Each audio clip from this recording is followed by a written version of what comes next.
Hey, I'm Sam, I'm one of the foremen for LOC Construction. Behind me we're at one of our projects in Ireland. This is a 262 square metre house designed by South Architects. We'll go inside and have a look.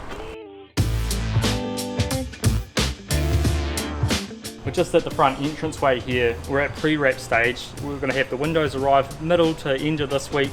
Then we'll have all the guys come in and do the first fix stage, so it's the pre-wire, pre-pipe and all the gas stuff starts getting put in. So this is the entranceway here. You can see how all the lines of the house start going on quite different angles, and it opens up just in the foyer here to a big high ceiling. We're going to have a chandelier pendant come down and really utilise the space and look good. So we're standing in the master bedroom here, and it will flow through this way into the walk-in robe. We have shelves on that side, shelves on that side, and a full-length mirror. And behind me is a cavity slider that will open up into a fully tiled bathroom. So behind me you'll see the garage. There'll be a double-car garage there. We've got the inside laundry and the coat room just here, and it ties in back into the entranceway that we're just at.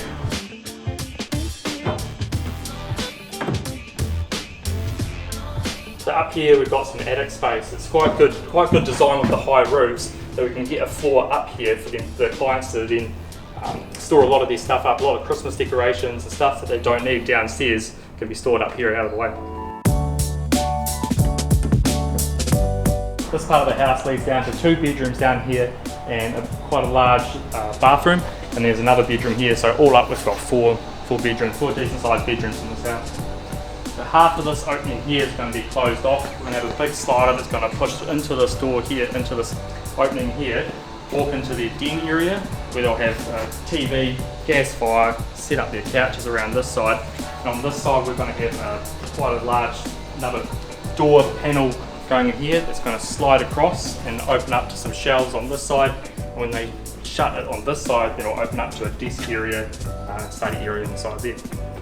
So this is the largest room of the house. It's quite a high ceiling on here with a diaphragm ceiling for extra bracing. It's going to have the sort of a lounging area there, dining room table there, and the kitchen's going to be on this side with an L-shaped bench there with a scullery tucked in behind the back. On the outside here we're going to have all the rock coat panels. It's going to look similar to the one next door. It'll just be a flush finish. It'll look like a tilt panel, but it'll just be more lightweight. On this side of the house, then it's all going to be the same cladding on the outside. A couple big windows there, and we have a deck coming out on the outside here, which gives them a nice wee private backyard area. Thanks for coming and having a look at our Island Street project. I look forward to showing you through as the build progresses.